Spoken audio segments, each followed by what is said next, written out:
Jai Sairam, welcome back to my channel.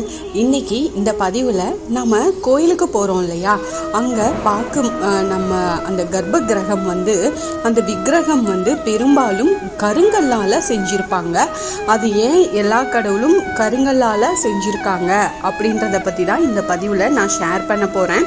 என்னோட சேனலுக்கு தொடர்ந்து சப்போர்ட் பண்ணுங்கள், லைக் பண்ணுங்கள், ஷேர் பண்ணுங்கள், கமெண்ட் பண்ணுங்கள். ப்ளீஸ் மறக்காமல் சப்ஸ்கிரைப் பண்ணுங்கள், பெல் ஐக்கானை கிளிக் பண்ணுங்கள். இந்த கருங்கல்லால் சிலை செய்கிறதுக்கு பல காரணங்கள் இருக்குது. உலோகத்தால் செய்யப்படும் விக்கிரகங்களின் ஆற்றலை விட இந்த கருங்கல்ல செய்யப்படும் விக்கிரகங்களுக்கு ஆற்றல் பல மடங்கு அதிகமாக இருக்குதாமா. கருங்கல் எந்த சக்தியையும் தன் வசமாக இழுத்து கொள்ளும் தன்மை அந்த கருங்கல்லுக்கு இருக்கு. இந்த கருங்கல்ல பார்த்தீங்கன்னா நிலம், நீர், காற்று, நெருப்பு, ஆகாயம் அப்படிங்கிற பஞ்சபூத தன்மைகள் அடங்கி இருக்கு. வேறு எந்த உலோகத்திலும் வெளிப்படுறது இல்லை. இப்போ நிலம் அப்படின்னா பஞ்சபூதத்துல தத்துவங்களின் ஒன்றான நிலம் இந்த கல்லுல இருக்கு. அதனால தான் இந்த கல்லில் கூட செடி கொடிகள் எல்லாமே வளர்றத நாம பார்க்கிறோம். அடுத்து நீர், கல்லில் நீரும் இருக்கு. அதனால தான் கல் தனது இயல்பான குளிர்ந்த நிலையில் இருந்து மாறாம இருக்கு. கல்லில் நீருற்று இருப்பதை நாம பார்க்கலாம். எவ்வளவு வெயில் அடிச்சாலும் கருங்கல்லால் கட்டப்பட்ட கோவில் மண்டபங்கள்ல பார்த்தீங்கன்னா குளிர்ச்சியாக மட்டும்தான் இருக்கும். இதை நம்ம கோயிலில் போய் இருக்கும்போது நாமளே அதை உணரலாம். காற்று, கல்லில் காற்றும் இருக்கு. அதனால தான் கல்லில் தேரை போன்ற உயிரினங்கள் கூட உயிர் வாழுதாமா. இந்த கல்லில் அந்த மாதிரி உயிரினங்களும் இருக்கு. நெருப்பு, கல்லில் நெருப்பின் அம்சமும் இருக்கு.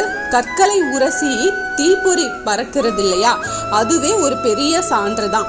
ஆதி மனிதன் கற்களை உரசிதான நெருப்பை உருவாக்கினான். அதனால நெருப்பும் இருக்கு. ஆகாயத்தை போலவே வெளியில இருக்கும் சத்தத்தை தனக்குள்ள ஒடுக்கி அதுக்கப்புறம் அது வெளியிடும் சக்தி கல்லுக்கு இருக்கு. அதனாலதான் கருங்கல் கட்டப்பட்ட கோவில்கள்ல நாம கூறுவதை எதிரொலியா நமக்கு எதிரொலிச்சு அதிசயத்தை நடத்தி இருக்குதாமா. இந்த காரணங்களால தான் இறை வடிவங்களை பஞ்சபூதங்களின் வடிவில் இருக்கும் கருங்கல்ல வடிவமைச்சு நாம வழிபாடு செய்கிறோம்.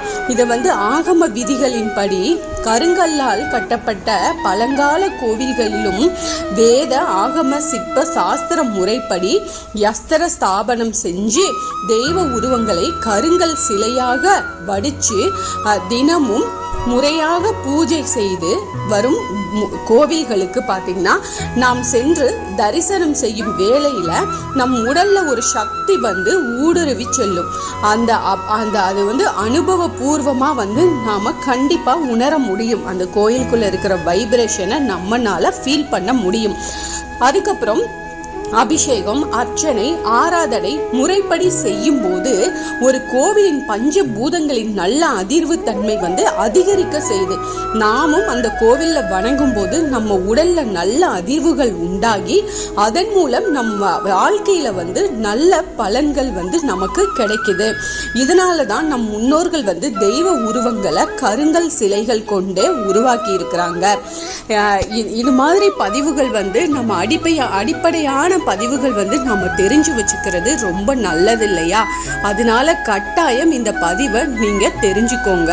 உங்களுக்கும் இது மிகவும் பயனுள்ள பதிவாக இருக்கும் அப்படின்னு நான் நம்புகிறேன். Thank you friends. என்னோட சேனலுக்கு தொடர்ந்து சப்போர்ட் பண்ணுங்கள், லைக் பண்ணுங்கள், ஷேர் பண்ணுங்கள், கமெண்ட் பண்ணுங்கள். ப்ளீஸ் மறக்காமல் சப்ஸ்கிரைப் பண்ணுங்கள். இதுபோல் ஆன்மீக பதிவுகள் எனக்கு தெரிஞ்ச எல்லாத்தையும் உங்ககிட்ட ஷேர் பண்ணுறேன். மீண்டும் அடுத்த பதிவில் சந்திப்போம்.